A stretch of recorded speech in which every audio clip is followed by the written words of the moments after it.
I don't know.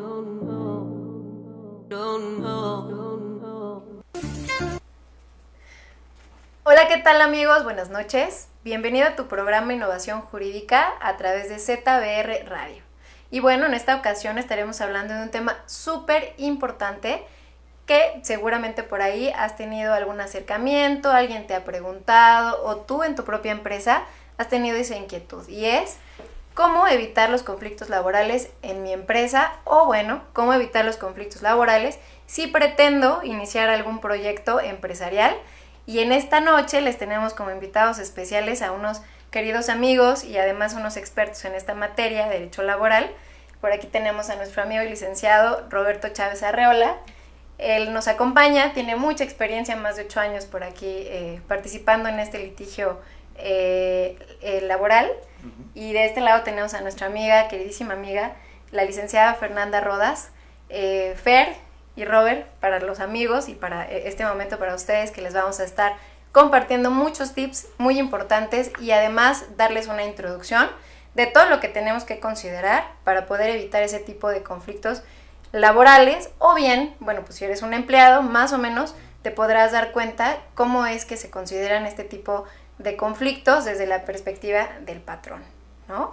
Y bueno, pues por aquí nos van a estar dando, además de tips, nos van a estar platicando de algún caso concreto por ahí en el litigio que vemos de todos los días, qué consideraciones tenemos que hacer en este tipo de situaciones, cuando ya tienes por ahí en vísperas alguna demanda o algún empleado que está inconforme y que ya se acercó a ti. Bueno, pues vamos a estar viendo un caso concreto muy particular. No te despegues y bienvenido. Y bueno, pues muchas gracias por acompañarnos. Muchas gracias por la invitación.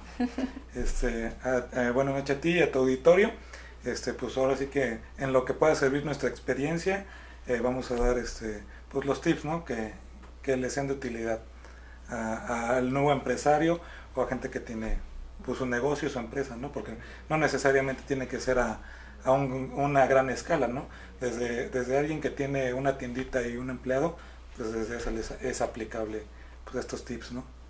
Exacto, amigo. Y bueno, pues vamos a empezar a aprovechar esta experiencia de nuestros invitados del día de hoy con algunos cuestionamientos. Por aquí, si ustedes tienen dudas, nos pueden escribir en las redes a través de nuestra página de Facebook. Todas las dudas que tengan, háganosla llegar y a medida de lo posible les estaremos dando respuesta en vivo.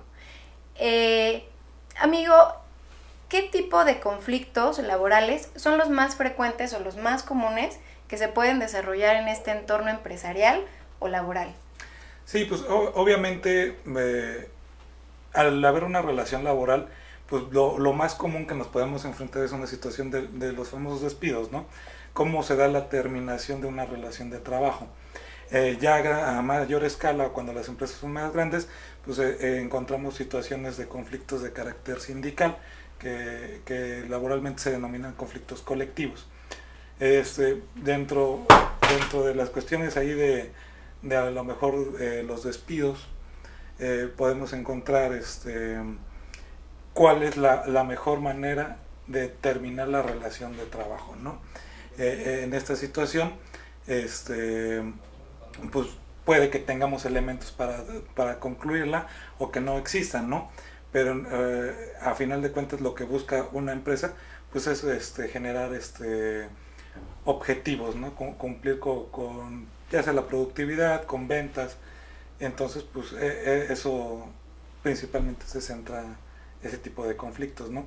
También nos encontramos cuando existe la muerte de un trabajador, pues quiénes son los beneficiarios o a quién le corresponde cobrar esas prestaciones laborales, que eso también pues es un conflicto, porque no siempre el patrón tiene esa información o puede válidamente hacer un pago. Se necesitan le indiquen a quién le voy a pagar, ¿no? Ok, entonces aquí estamos hablando de que podemos diferenciar conflictos laborales desde la perspectiva individual del trabajo o correcto, desde la perspectiva colectiva, ¿no? Es correcto. Y en esta parte de la perspectiva individual, bueno, aquí nos encontramos con este tipo de conflictos que pueden ser, por ejemplo, el caso de un despido injustificado. Efectivamente. Sí, mira, aquí lo más importante cuando hablamos de este tipo de temas, cuando nos referimos a cuestiones de cómo voy a concluir la relación laboral con un empleado, tenemos que ser siempre como muy claros en la parte, en la forma en la que se llevan a cabo estas situaciones. Porque al final el tema es que se tiene que buscar mucho la prevención para poder llegar a un buen fin de un término de la relación de trabajo. Ya sea que tengas un tema que esté considerado en la ley como una justificación para poder despedir a una persona, para poder rescindir, que es el término correcto que aparece en la ley, a una persona con esta causa que me da la ley, hasta en el momento en el que a lo mejor ya es una cuestión que quizá no es una causal de las que vienen consideradas en la ley, pero que al final de cuentas cuando uno lo aterriza en el negocio, resulta ser que contra el costo-beneficio de la continuidad de la empresa, resulta viable la terminación de esa persona, ¿no? Y a lo mejor ahí estamos hablando de que quizá no se tiene una causa, pero que eso no necesariamente forza al patrón a seguir teniendo una persona que quizá ya es nociva para un ambiente laboral, ¿no? Ok. Entonces aquí prácticamente nos encontramos en identificar cuál es la diferencia entre un despido justificado o un despido injustificado. ¿Es así? Efectivamente. Ok, es importante antes de llevar a cabo cualquier decisión de despedir de manera justificada o injustificada, tener una consideración muy puntual de cuál es la diferencia entre estar en presencia de un despido justificado o de un despido injustificado. ¿Cuál es la diferencia, Robert, de un despido justificado y un despido injustificado? ¿Qué tiene que tomar en consideración el patrón antes de decidir cuál es la primera acción? Sí, primero analizar los elementos con los que se cuentan, ¿no? Puede ser que el trabajador haya incurrido en alguna conducta, el artículo 47 de la Ley Federal del Trabajo es la que señala las causales de rescisión de la relación laboral. Entonces, en base a estas causales, uno puede proceder jurídicamente válido con una terminación de la relación de trabajo y la separación, no sería un despido, la separación sería de manera justificada. Entonces, ¿qué es lo que tiene que analizar el patrón antes? Si tiene elementos para poder proceder de esa manera y en dado caso respaldarse con una rescisión de la relación de trabajo. ¿Por qué? Porque si el trabajador no ha cometido alguna de estas conductas que están encuadradas en el artículo, no podríamos estar hablando de una rescisión válida, sino se actualizaría un despido injustificado. Es decir, aquí es importante tener en consideración qué tipo de documentación o de mecanismo puede estructurar una empresa o un empresario para poder crear esta evidencia que se requiere para justificar precisamente que ese despido tiene una causa que le dio origen. Claro. Esta parte entra obviamente en la prevención, verificar qué actos pueden cometerse o pueden llegarse a suscitar ante un desarrollo pues, de cierta área laboral, ¿no? Sí, porque mira, al final la diferencia palpable para el patrón cuando hablamos de un despido justificado o de un despido injustificado, estamos dándonos cuenta que el impacto es económico. O sea, al final la situación se transfiere a una cuestión económica. ¿Por qué? Porque si yo tengo una causal válida para rescindir la relación de trabajo con mi empleado porque incurrió en alguna de las conductas que, como refería Roberto, están consideradas en la ley, pues entonces estaremos hablando que el pago que se le tiene que efectuar no lleva indemnizaciones.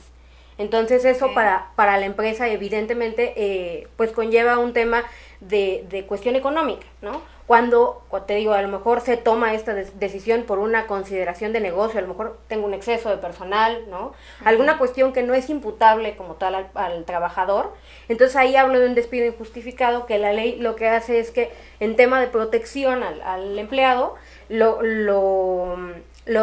da este beneficio de las indemnizaciones como subsanar el tema de dejarlo sin empleo, ¿no? Entonces, esta cuestión es realmente la punta en donde se diferencian para un patrón este tipo de terminaciones de la relación de trabajo, ¿no? Okay. Ahora, igual, ahí en esa parte, cuando estamos hablando ya de una cuestión justificada, o sea, cuando ya estamos hablando de una situación que tiene una causal, pues hay que buscar que el tema de prevención, vamos a darnos cuenta que no se toma en el momento, se toma la decisión de dar por terminado. Esto es una cuestión que va por mucho tiempo antes a que la persona llegue a incurrir en una conducta. Perfecto, entonces hay que tomar muy en cuenta qué tipo de despido pretendemos hacer, qué elementos tenemos para tomar la decisión de que sea un despido justificado o injustificado. Y bueno, pues en este momento vamos a irnos a un pequeño corte. No te despegues, vamos a seguir platicando de este tema muy importante. Y bueno, pues síguenos acompañando.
¿Qué tal amigos? Estamos de regreso en tu programa Innovación Jurídica, platicando de un tema muy importante, cómo evitar o prevenir los conflictos laborales dentro de tu empresa. Es importante que si eres un empresario o un emprendedor, tomes en cuenta que existen, ciertos requisitos antes de tomar la decisión de rescindir o despedir, como usualmente se conoce, a un elemento, a un empleado. Y por aquí tenemos a nuestros amigos y abogados expertos en la materia, la licenciada Fer y el licenciado Robert. Y bueno, pues vamos a platicar de un caso concreto. Viene esta parte, una etapa muy divertida de este programa, para que más o menos puedas visualizar qué tipo de implicaciones jurídicas representan este tipo de conflictos. Y bueno, pues por aquí platicábamos hace un momento de que existen muchos conflictos y es evidentemente pues la rama o la materia de la especialización en derecho laboral, ¿no? Pero bueno, vamos a platicar de algo que usualmente no se conoce mucho, pero que llega a suceder y que puede generar una situación muy gravosa económicamente, como platicábamos hace unos minutos, como lo es, pues cuando fallece un trabajador, ¿qué consideraciones debo de tener para poder considerar o iniciar un procedimiento? Sí, ahí en ese sentido, cuando fallece un trabajador, se tiene que iniciar un procedimiento ante la Junta de Conciliación y Arbitraje de parte del trabajador.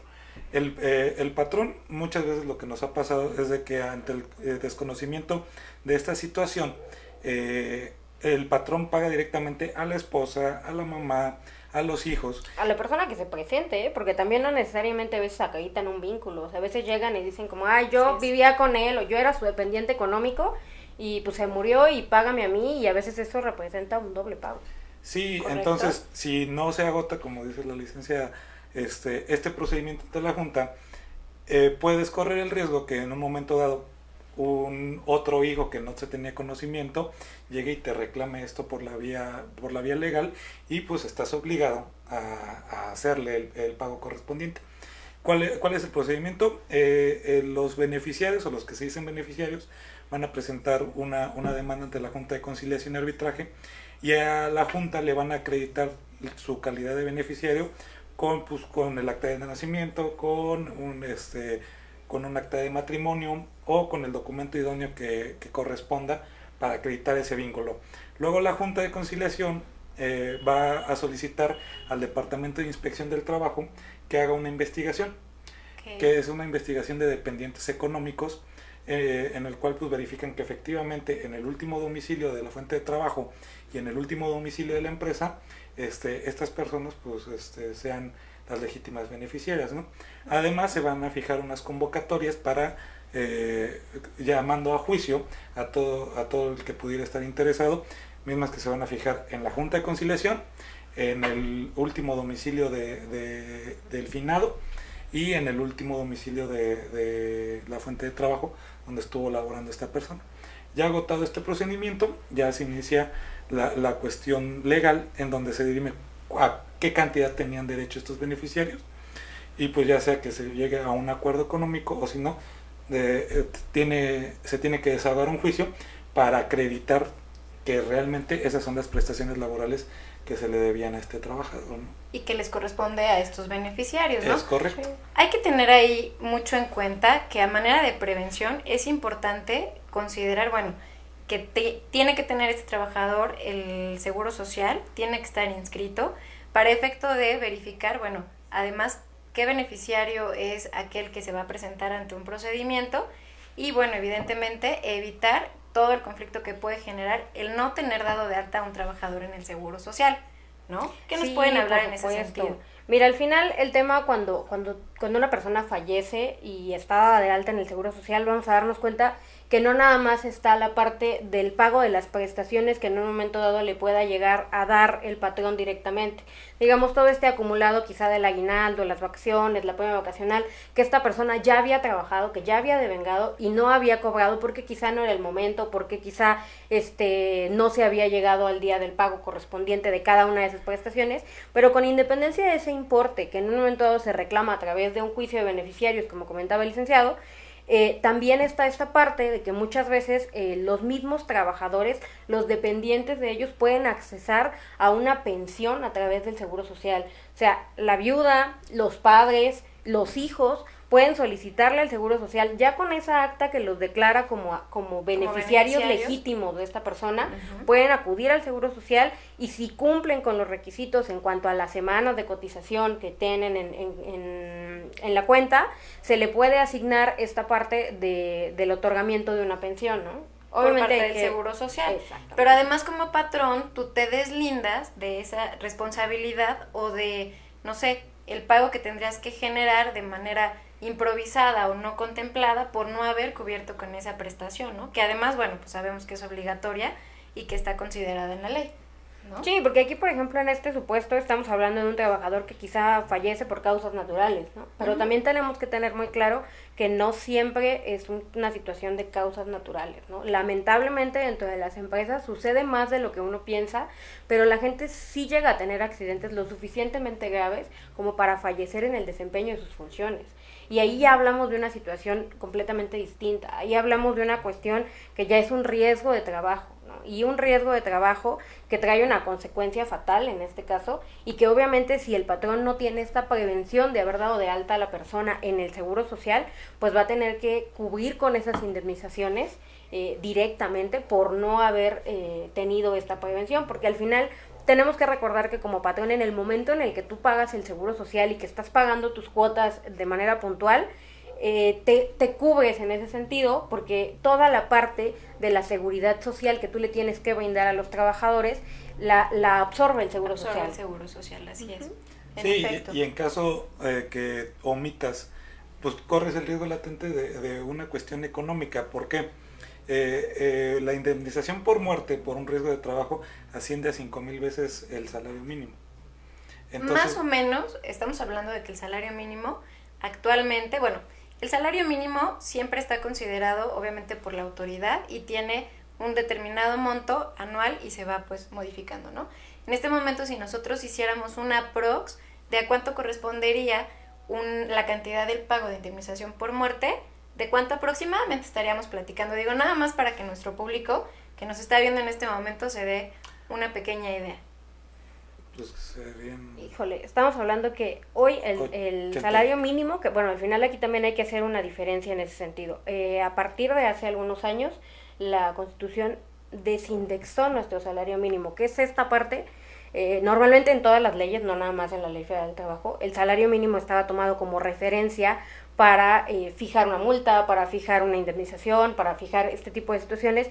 Hoy en día se hizo esta separación a efecto de poder impulsar un poquito más la economía y el salario mínimo, y se creó la unidad de medida administrativa, que al final es lo que nos va a servir de base para efecto de los cálculos. Hoy en día la unidad de medida administrativa anda rondando alrededor de los 80 pesos, ¿no? Entonces estamos hablando que si son 5,000 días de salario mínimo, como viene en la ley, que al final serían UMAS, híjole, yo creo que así, a ojo de buen cuero, nada más para darnos una pequeña idea.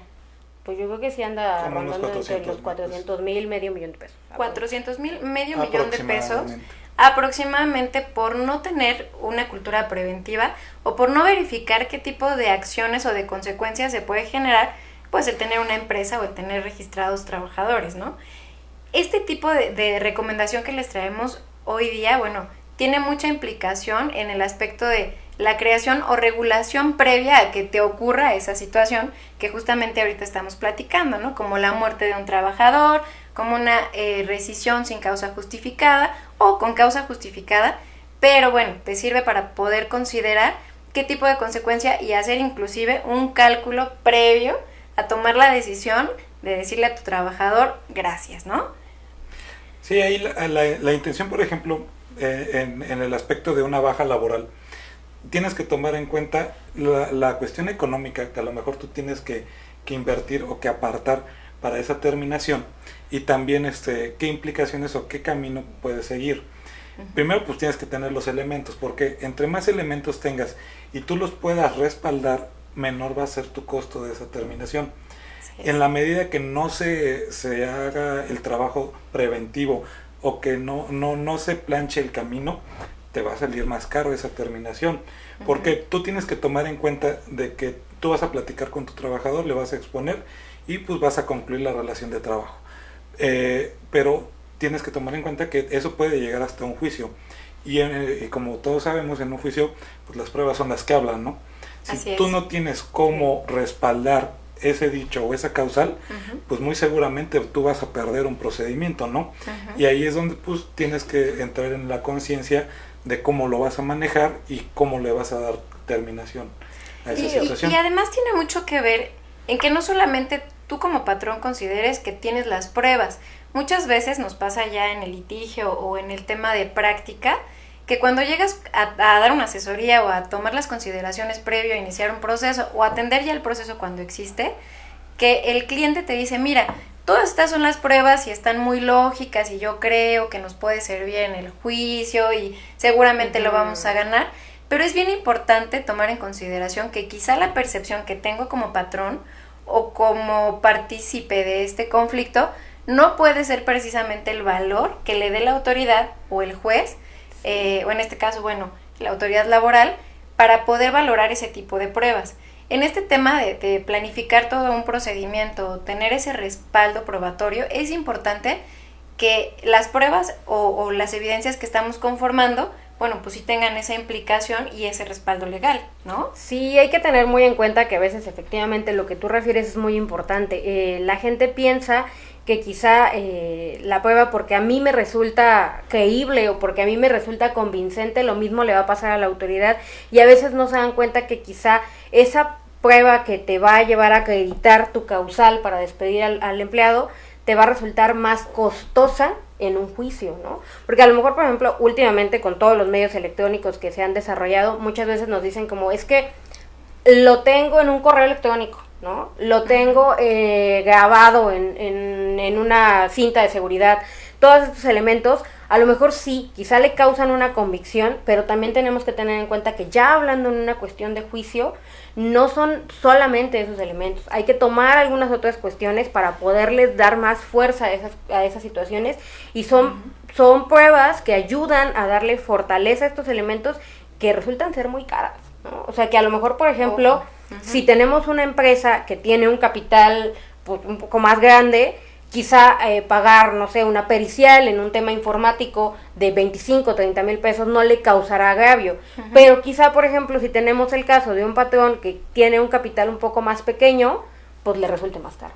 Claro, ese tipo de consideraciones económicas son muy importantes, además de, bueno, tener una estructura que pueda validar qué tipo de herramientas probatorias utilizamos previo a participar en un procedimiento o previo a tomar la decisión de dar de baja a un trabajador.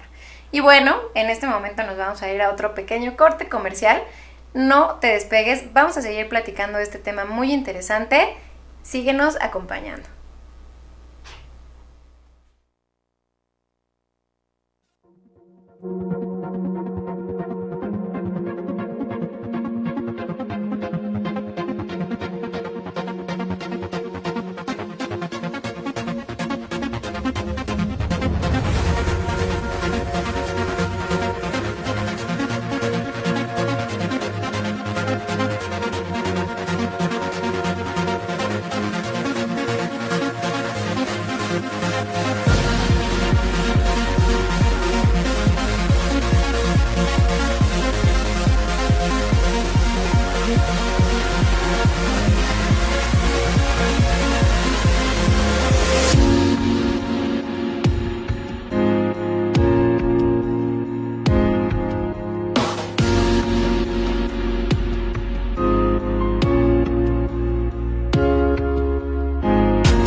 ¿Qué tal, amigos? Estamos de vuelta en tu programa Innovación Jurídica, platicando de qué tipo de elementos considerar antes del despido o baja de un trabajador para evitar conflictos laborales.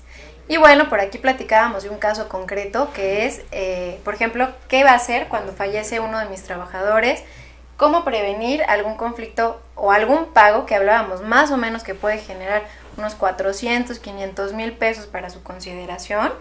Y bueno, precisamente en esta parte de la prevención, nuestros invitados, el licenciado Fer y la licenciada Robert, nos están platicando qué tipo de acciones pueden apoyarnos a prevenir cualquier contingencia que no tenemos considerada para con nuestra empresa y, por supuesto, evitar pagos que quizá puedan salir muy costosos, ¿no? Sí, pues principalmente concientizar aquí a tu auditorio de que cuando se tiene un negocio, pues estás invirtiendo capital, estás invirtiendo tiempo. Entonces, darle la importancia, ¿no?, a esa situación. Sí. En la medida que tú hagas una estrategia preventiva, pues vas a evitarte costos innecesarios probablemente, que te van a permitir crecer. En el aspecto legal laboral, pues, ¿qué implica eso, no? Pues tener en orden tu documentación, los documentos de contratación que estén claros, que las prestaciones que tú les das a tus trabajadores estén claras y precisas en el documento, que estén inscritos en el Seguro Social, que en la medida pues que les sea posible inscribirlos con el salario real, porque muchas veces lo que muchos empresarios o muchos negocios ven, dicen, ok, lo inscribo con un salario menor como para cumplir con el requisito, pero luego resultan problemas a la postre porque te generan una diferencia, y el Seguro Social pues te las puede exigir, y el Seguro Social es como Hacienda, o a veces es más enérgico en los procedimientos que realiza, ser, ¿no? También analizar los procedimientos de baja que vayan a generar. Muchas veces son unas cuestiones muy pasionales, muy del momento. A lo mejor hay un roce con un trabajador, alguna situación, y la persona encargada, su jefe inmediato, procede a despedirlo sin analizar ese trasfondo de cuáles son las consecuencias, ¿no? Esto siempre se debe de aterrizar, platicarlo primero, comentarlo con el área de recursos humanos, y obviamente pues tener la asesoría jurídica correspondiente para poder hacerlo de la manera correcta y en la medida de lo posible mitigar riesgos, ¿no? Así es, ¿no? Verlo desde el punto de vista de la prevención. Y precisamente esta parte creo que es muy importante, no viene en ninguna ley, pero es importante considerarlo. Digo, en el litigio lo podemos ver, lo encontramos todos los días cuando hacemos una consulta a un cliente, que tiene que ver con no tomarlo personal, ¿no? Cuando es una problemática de un trabajador, bueno, tiene que ver con el tener un negocio, ser un empresario, y que puede ser una consecuencia. Y que, bueno, de hecho hay una gran posibilidad de que al tener un empleado, bueno, algún día te encuentres en un procedimiento de esta naturaleza, y entonces lo tomes en consideración desde la perspectiva de la prevención, desde la perspectiva de encontrar un medio de solución, quizá alterno, que no tenga que llevar un juicio necesariamente, pero que sí te permita visualizarlo desde una perspectiva desapegada, a que no tiene que ver contigo como persona, sino quizá pues con una relación empresarial, ¿no? Sí, al final tomar la decisión en base al negocio, o sea, tomarlo en base a esa consideración, y también como comentaba el licenciado, o sea, tener en cuenta que la decisión no tiene que tomarse precisamente en el momento. O sea, la ley te permite, te da un plazo de 30 días para que tú realices una investigación. 30 días que tiene la persona a partir de que toma conocimiento de que el empleado realizó una conducta que pudiera dar lugar a una rescisión, a un tema de justificado. Tiene 30 días para poder allegarse los elementos y buscar la investigación y darse cuenta si efectivamente la persona cometió la conducta, si efectivamente las pruebas que se tienen son las ideales para acreditarla genuinamente en un juicio, ¿no? Y con base en eso ya tomar una decisión. Es bien importante que también en esta parte preventiva, sobre todo cuando hablamos de cuestiones industriales, por ejemplo, que hoy por hoy nos damos cuenta que las empresas no necesariamente tienen que ser muy grandes, ¿no? Hablamos de que ya hay pymes que quizá operan con una plantilla de 10 personas, pero que realizan manufactura, que realizan cuestiones productivas, y allí es bien importante tomar en cuenta que tenemos que tener nuestros procedimientos establecidos, que tenemos que realizar nuestras capacitaciones, porque muchas veces también me he dado cuenta que hay gente que dice, ok, el trabajador se equivocó, sí se equivocó, pero ¿dónde estabas tú que le dijiste cómo hacerlo, ¿no? Así es. Entonces toda esa parte también es importante, porque al final nos va a ayudar a darnos cuenta si efectivamente el problema de esta situación es una conducta dirigida o en la que incurrió el trabajador, o si a lo mejor es el resultado de una mala prevención por parte de nosotros, ¿no? Entonces es importante tomarlo en cuenta, es importante pues allegarse la documentación necesaria, ¿no? A lo mejor establecer un tema de un reglamento interior de trabajo que muchas empresas no lo tienen, ¿no? Y que al final es donde se regula y donde se establecen las bases y las reglas de cómo se van a llevar a cabo las relaciones de trabajo dentro de ese centro, ¿no?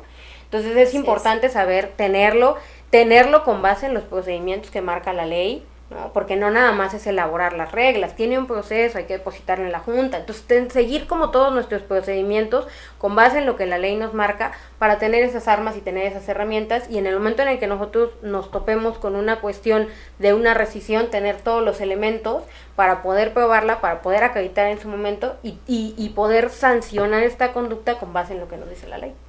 Así es, y bueno, además de esto, quizá poder visualizar este conflicto o una situación laboral desde una perspectiva también de entender qué le dio origen, si a lo mejor es una cuestión interna dentro de tu empresa, poder determinar qué tipo de acciones podríamos tomar, lo platicábamos también por aquí detrás de cámaras, qué tipo de acciones poder tomar en consideración para evitar que este tipo de situaciones que generaron ese conflicto, no sé, se me ocurre que pueda ser a lo mejor un tema entre trabajadores que no se ponen de acuerdo a la hora de desarrollar alguna parte operativa de los procesos, porque no está quizá bien documentada, porque a lo mejor no existe un manual operativo que lo pueda distinguir a quién le toca esa actividad, y a lo mejor eso te atrajo este tipo de situaciones o un conflicto que generó esta baja o un juicio o un procedimiento, pero que puede ser incluso prevenido si tú lo puedes visualizar desde la perspectiva de entender el entorno laboral